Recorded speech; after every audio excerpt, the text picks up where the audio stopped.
सनातन गोस्वामी जी कैसे से देखो, एक समय गोवर्धन की परिक्रमा कर रहे हैं, वृंदावन में रहते थे, मदन मोहन के घेरा में,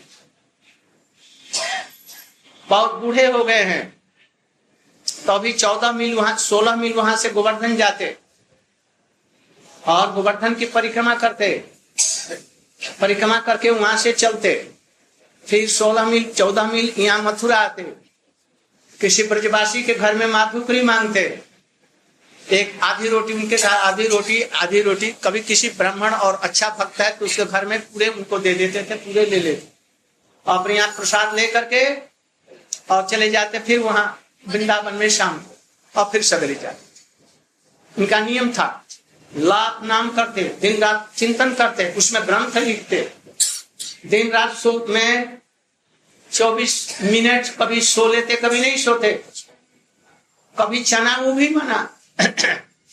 इसको भजन कहते हैं। देखो मिला करके हम कैसा भजन करते हैं और वो कैसा करते, तब तक भजन होता है। कृष्ण मिलते हैं ऐसे मिल जाएंगे।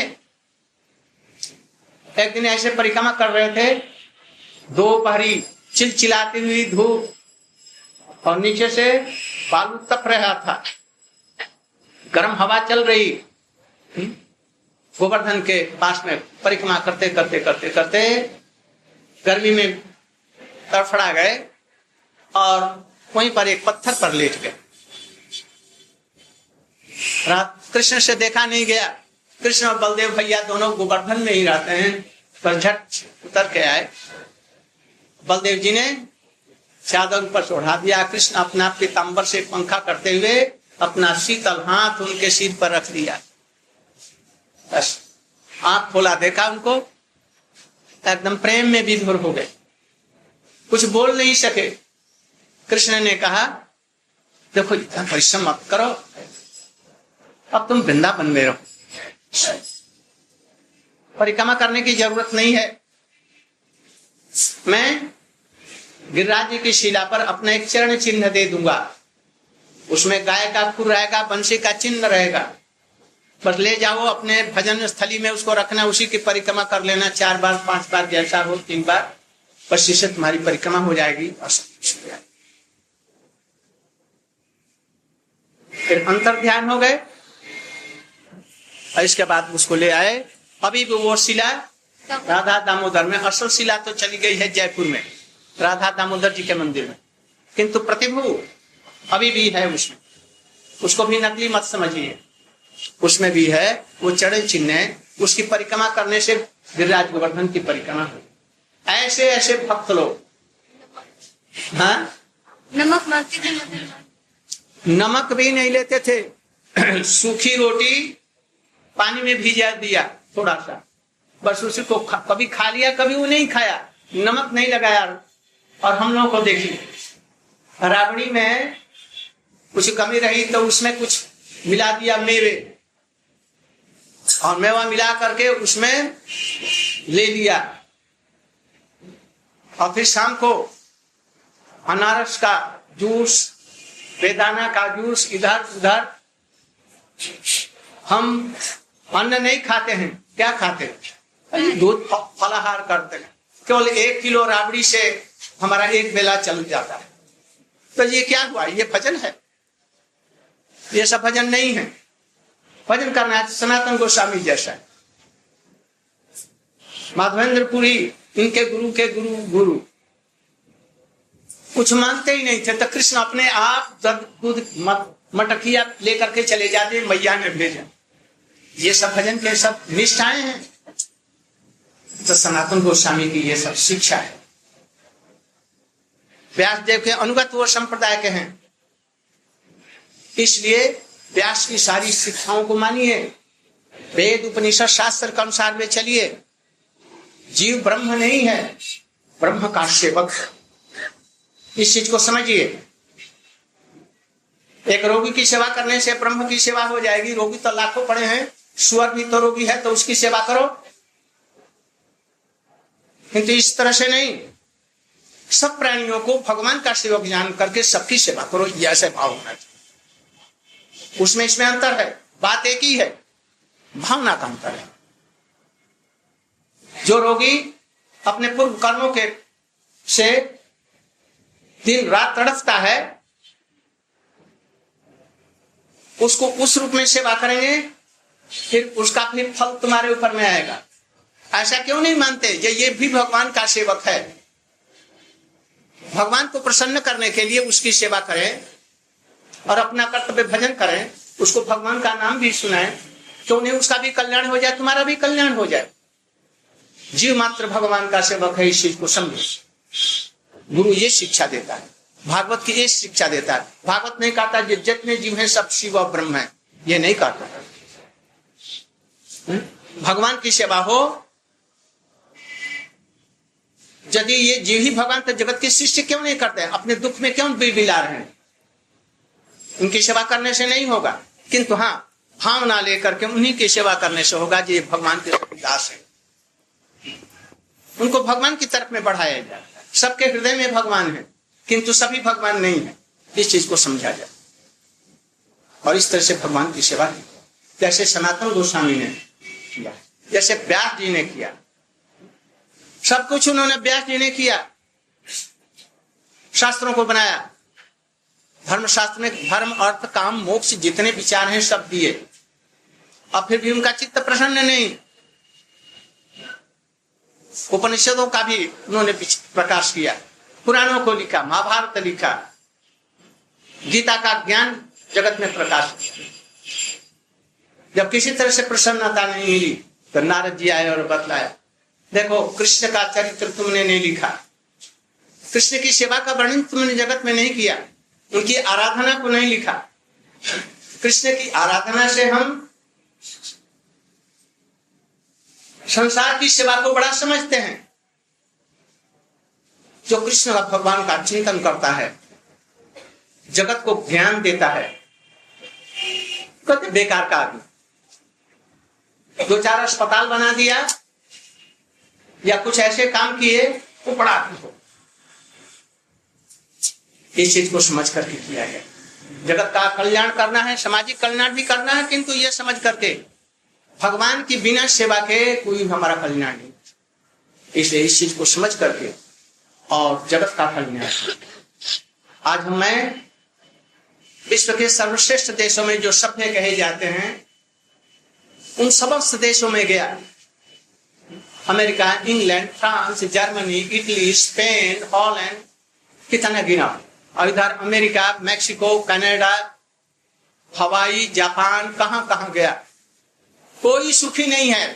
धन के कगार पर बैठे, धन के घड़ियाल हैं, धन का व्यवहार कैसे करें उनको पता नहीं, बड़े दुखी। अंत में क्या करते हैं, स्त्री तो छोड़ करके चली गई, करोड़पति हैं, 2 कुत्ते पाल रखे हैं, बस कुत्ता स्वामी भक्त होता है, उन पर विश्वास करते हैं। उसके लिए करोड़ों रुपए का अस्पताल बना दिया, उसके लिए डोनेशन कर दिया, अपनी सारी प्रॉपर्टी उनके नाम पर, किंतु स्त्री को वशीभूत नहीं कर सकते। स्त्री का पति पर, पति पर स्त्री का, ये सब विश्वास नहीं। इसलिए क्योंकि भारतीय संस्कृति के विचारों में नहीं आते हैं। आजकल भारतीय संस्कृति को भी बिगाड़ करके लोग इधर उधर व्यास जी का विचार नहीं रखते। क्या बात व्यास जी ने लिखा, सवै पुंसा परो धर्मो जदो भक्ति जब भक्ति जीव मात्र का, केवल मनुष्य का नहीं, प्राणी मात्र का धर्म क्या है? जो जगत की सृष्टि स्थिति प्रलय करने वाले ईश्वर हैं, उनके ईश्वरों के भी जो ईश्वर जो कृष्ण हैं, स्वयं भगवान, उनकी अहेतु की और नैरंतर्यमयी तैल धारावत छिन्न गति से उनकी जो भक्ति है, कैसी? तन से, मन से, वचन से, भावना से, सब प्रकार से उनकी जो सेवा है, जो कभी टूटती न हो, ये उत्तम भक्ति है। ये जीव मात्र का परम धर्म है। और चीजें परम धर्म नहीं है। धर्म हो सकते हैं, धर्म का अंग हो सकते हैं, किंतु जीवों के लिए परम धर्म ये एकमात्र भगवान की सेवा। कैसे? तन से, मन से, वचन से, भावना से। और जब ऐसा होगा तो प्राणी मात्र के प्रति प्रीति होगी। यहां तक कि बाघ, सिंह, भालू वृक्ष लता गुल्म के प्रति हो। तुलसीदास जी ने क्या किया कि आज भी जगत के लोग उनकी पूजा करते। वाल्मीकि ने जगत को क्या दिया? कुछ दिया? क्या दिया?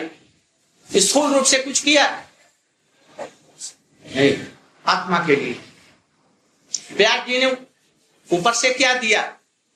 किंतु ऐसे विचार दिए हैं जिनका विचारों को पालने से, करने से हम लोग जीवन में, इस जीवन में भी, पर जीवन में भी नित्य काल के लिए सुखी हो सकते।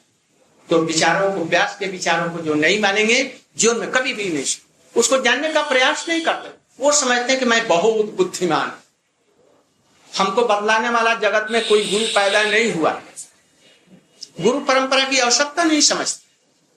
जो समझ लिया यही हम समझ रहे हैं।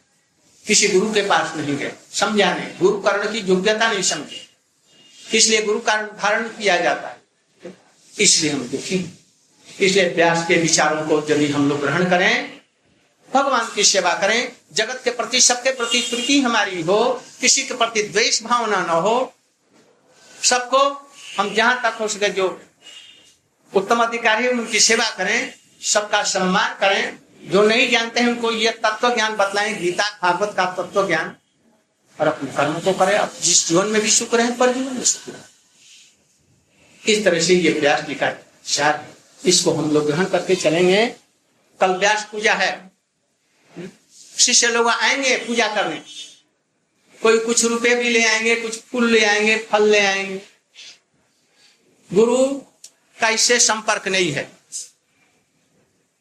स्थूल संपर्क। गुरु चाहता है कि अपना हृदय जैसा तुम्हारा निर्मल है या जैसा है, तुम ले आओ, समर्पण करो, मैं इसे शुद्ध करके कृष्ण के चरणों में लगा दूंगा। ये बड़ी चीज है। इसलिए ये श्रद्धा लेकर के आप आएंगे। ये भगवत तत्व कैसे जाने, कैसे भगवान की सेवा में प्रवेश करें, हमारा जीवन कृतार्थ हो, कृष्ण को प्रसन्न कर सके। इसलिए इन चीजों को ले आइए अपने हृदय में। कृष्ण के प्रति शरणागति कैसे हो, इसलिए अपना हृदय लेकर के आए। शुद्ध गुरु ये चीज चाहता है। पैसे से उसका तात्पर्य नहीं है। जो हमने 1 लाख रुपया दे दिया, गुरु प्रसन्न हो गए, वो गुरु नहीं। शुद्ध गुरु कौन है? जो अपना हृदय कोई दे और स्वसम्मार्जित करके कृष्ण के चरणों में लगा दे, उसको तत्व ज्ञान दे सके, भक्ति दे सके। कल का दिन ये, कल ही व्यास जी का जन्म हुआ था। कहाँ जन्म हुआ था? बड़े सौभाग्यवान आप लोग, जो मथुरापुरी में जन्म हुआ। कहाँ हुआ? कृष्ण गंगा जहाँ पर है। कृष्ण गंगा माने क्या? यहाँ से वो गंगा आती है और ये गंगा वहां जमुना जी मिलती हैं। ये जमुना जी कृष्णा है।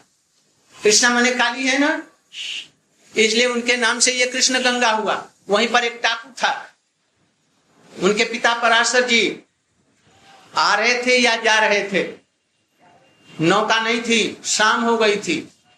मल्लाहों ने नौका बंद कर दिया था शाम हो जाने से। पराशर जी ने देखा ये सब उस पार कैसे जाएं, जमुना में तो पानी बढ़ा है, अभी बाढ़ आई है ना। आज ही का, कल ही का दिन वर्षा खूब हुई और भयंकर चढ़ गई जमुना जी, और उसी बीच में पराशर जी किस प्रकार से आए थे। पासी में मल्लाहों का गांव है, उस पार में, उसी जगह में वो सत्यवती के पिताजी रहते थे। सत्यवती तो कौन थी? गंधर्व की लड़की थी, मत्स्यगंधा थी, बड़ी सुंदरी, रूपवती, गुणवती। वो उसका पालन पोषण करता था अपनी बेटी की तरफ में।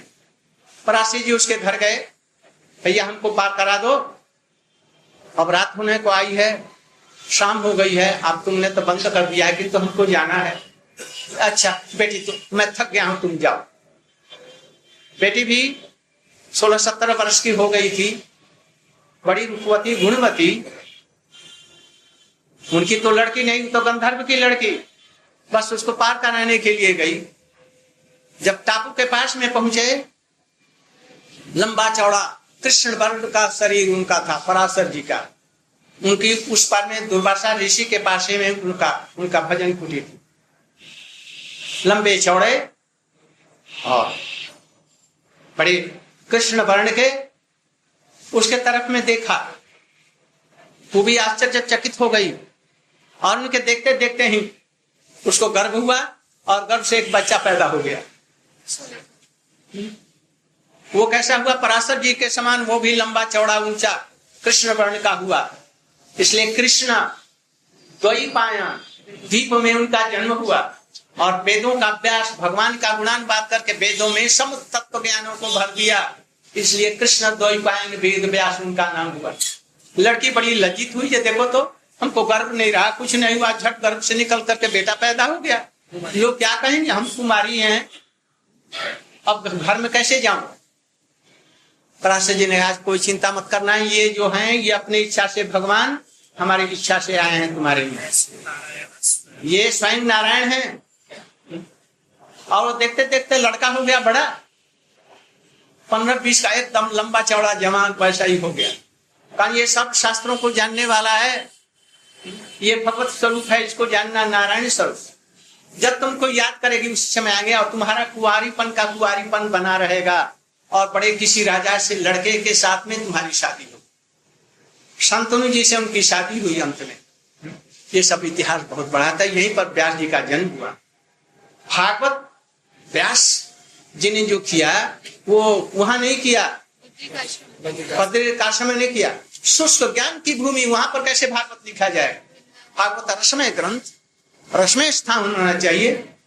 जमुना के किनारे जहाँ कृष्ण की रसमय लीलाएं हुई, उस को छोड़ करके कहीं भी ऐसा भागवत नहीं लिखा जा सकता। उपनिषदों का, वेदों का विभाग वहां किया, बात ठीक है। उपनिषदों का प्रणयन किया, महाभारत की वहां पर रचना हुई। और जब वहां से आए, यहाँ नारद जी के उपदेश से यहाँ आकर के उनको भागवत का तत्व ज्ञान हुआ, उनका चिंतन किया और तब भागवत उनके हृदय में प्रकाश हुआ और तब उन्होंने लिखा। ये यहीं पर लिखा, वृंदावन में लिखा, ब्रज में लिखा। वहां पर भी बद्रिकाश्रम है जहां हम परिक्रमा करके आते हैं, चीरघाट, और उसके बाद में उसी जगह में रहते थे। इसलिए ये स्थान मथुरा जो कृष्ण गंगा है वो व्यास जी का जन्म का स्थान है और यही उनकी प्रभु राधा कृष्ण की क्रीड़ा की भूमि है और वहीं पर भागवत लिखने का स्थान भी यही है। इसलिए हम लोग बड़े सौभाग्यवान हैं। आप लोग या मथुरा वाले, वृंदावन वाले बड़े सौभाग्यवान हैं। जैसे तैसे यहाँ तो जन्म हुआ है, थोड़ा सा हरिनाम करके, कृष्ण भक्ति करके, व्यास के उपदेशों का पालन करके जीवन में अपना सब कुछ आपका जीवन के साथ। आज यही कह करके वक्तव्य समाप्त करता हूँ। कल का हमारा प्रोग्राम रहेगा, ब्रह्मचारी लोग सब अपना मुंडन कर लेंगे, आज ही से कर सकते हैं। जो गृहस्थ लोग करना चाहते हैं वो भी कर लेंगे और हम अपना आह्निक इत्यादि पूजा पाठ समाप्त करके 7 बजे अपने घर में रहेंगे। वहां पर जो कुछ यहाँ वाले हैं जो पूजा करना चाहते हैं अकेले में आकर के पूजा कर लेंगे। जो नहीं आ सके, यहाँ से प्रसाद मिलेगा, थोड़ा सा ले लेंगे और बाकी लोग धीरे धीरे आएंगे। 12 बजे 1 बजे तक मैं यहीं पर बैठूंगा। श्रद्धा से आप लोग पूजा पाठ करेंगे। पूजा माने कृष्ण की भक्ति हो, इस उद्देश्य से करेंगे। और गुरु जो कहता है भगवान की भक्ति के लिए, उसका पालन करने की निष्ठा लेकर के आएंगे। बर्तन ले आएंगे, हम उसमें देंगे जी कृष्ण की भजन करो, कृष्ण का भजन करो निष्ठा के साथ में। जैसे भोजन प्रतिदिन जरूरत होती है, वैसे आत्मा के लिए भजन भी आवश्यक, इसलिए भजन करना चाहिए। ये जीव मात्र का कर्तव्य है, हम सुखी उसी से हो सकते हैं। और आज यही कर करके विश्राम लेता हूँ। कल आप लोग आएंगे और वैसे ही सब व्यवस्था।